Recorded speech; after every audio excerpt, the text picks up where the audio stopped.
Welcome back to our all-star tribute to the movies as the clock ticks towards tonight's Academy Awards show. Tonight, George Clooney finds out if he'll take home one of Hollywood's highest honors, that of course being the Academy Award for Best Actor. It's cut, Forfeit. mixed, And get that ball. and ready to go. Leatherheads won't hit theaters until April, but the final sound mixing has just been completed here on this soundstage located in the Hollywood Hills. The film is set in the world of sports, the wild, rules-free world of pro football circa 1925. A couple of plays we ran at Princeton. A lot of our plays are pretty strong. These are a lot like your plays, only a little more effective. Back then, everything was different, from the ball to the headgear. Now, this is, I guess, in fact, this is one of the extras from the film who That didn't is. survive. I understand It was didn't very, go well. very Yeah. authentic. This So is before face masks. So this is the actual helmet that used in the film? Yeah, we had to make them because they don't have them anymore, really. It's a nice look, though, in general. You're wanting me to put it on, but I'm not gonna because it's such a good look on me. I made the football. The football. This is like a real pig skin, the old pig bladder, as they call it, right? It's a real balloon. It's not it floats on you, so it's hard to get a grip with it. The film, part romance, part screwball comedy, stars Clooney, Renee Zellweger, and John Krasinski. Where were you two? Nowhere. We're talking about sports and movies, and one of the things I always say is that two of the most difficult genres, I think, are sports movies and comedies. You decided to do a sports comedy? Hey, what's a girl doing in the press box? Yeah, they're tricky, both of them. But, I have a real love affair with, first of all, with sort of the Preston Sturges, Howard Hawks time period. And I also thought, there really haven't been many films, certainly of recent time, that deal with this particular era in American sports. And it's a pretty fun, interesting time. It's based on something that really did happen. It was when Red Grange came out of college, and he was the biggest star in the world in Illinois, a giant star. And then, pro football, 120 people would show up, and the guys were making, $6, and the games were shutting down everywhere. And overnight, he quit on a Saturday. The next Wednesday or Thursday when he played pro for the first game, it was 55,000 people showed up. So overnight it changed. And with that, unfortunately, slowly came rules, and suddenly there's no more of the tricks. You hit anybody that comes near him. This film is sort of an homage to the time just before there were rules. Oh, I like him. Now, you talked about, no rules. I mean, what kind of stuff are we talking about? What was different in the game in 1925 as opposed to 2008? Well, you can't really tell because they were coming up with the rules every week. There'd be different grids for the field. Literally every other week, you go, well, now this is a new rule. You'd see them, they'd tackle a guy, and then he'd get up after he's been tackled and just keep running. And and they were like, no, and they'd jump on him, and then you had to hold him down. There was all kinds of rules where you go, that's a rule? Yeah, you're the kind of cocktail that comes on like sugar, but gives you a kick in the head. What about directing yourself, though? I mean, that's a strange thing, The only thing you hate worse than a guy making a play is when a guy doesn't make a play. Oh, were you making a play? I hadn't realized. It's embarrassing. So you just have to talk about it before you start and go, look, we just understand the amount of ego that I have to be directing myself. I'm the king of my own movie. So I'd like to apologize right now for narcissism.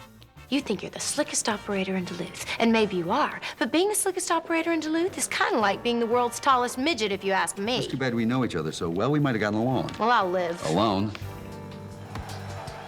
So, you're directing and you're writing and you're trying to make it all work, and you haven't really planned out the part where you actually step on the field.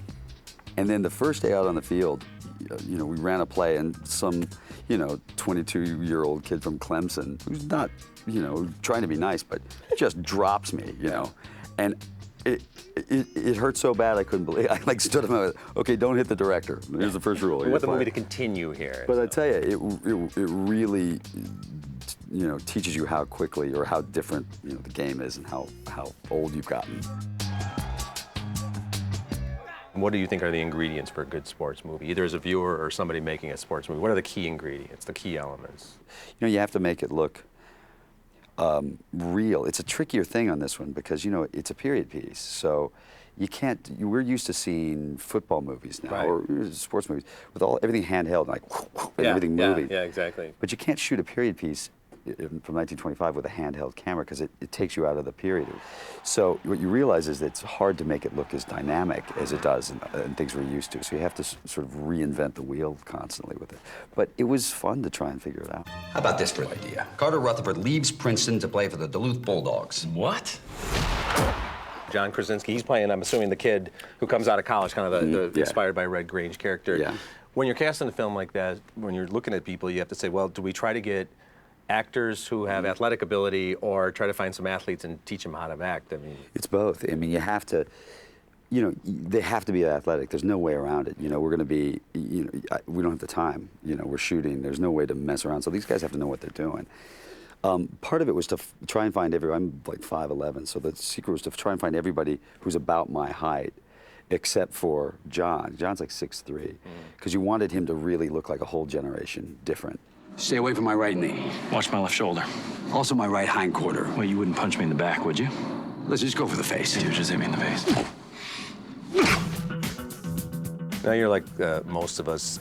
As great as you've done, you probably, if you had a chance to trade it off, somebody said, hey, you could be a shortstop for the Cincinnati Reds, or, you know, it's like always that thing where the actors say they want to be you want to be a center fielder for the Yankees. Well, yeah, except that if I was playing baseball, I would be retired for probably 6 or 7 years by now, and probably trying to get an acting job more than likely. So, you know, I had a couple of Cincinnati Reds tryouts when I was back in high school, and I only lacked skill, you know. Other than that, I was the guy for the job. I also want to congratulate you, because I think you're the first person in Hollywood who has just said I wasn't good enough. Because everybody always says, well, I would have turned pro except for I blew my knee out. Oh, yeah, I should have said actor. that. Let's try this again.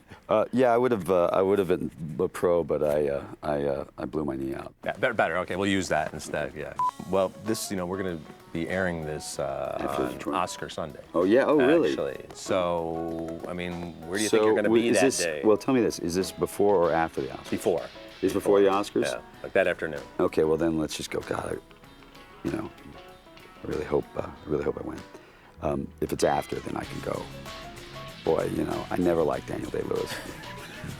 I never liked him. Overrated. Show off. Kind of a show off as an actor, isn't he? You know what I mean? My left foot. I could have done that. What is that?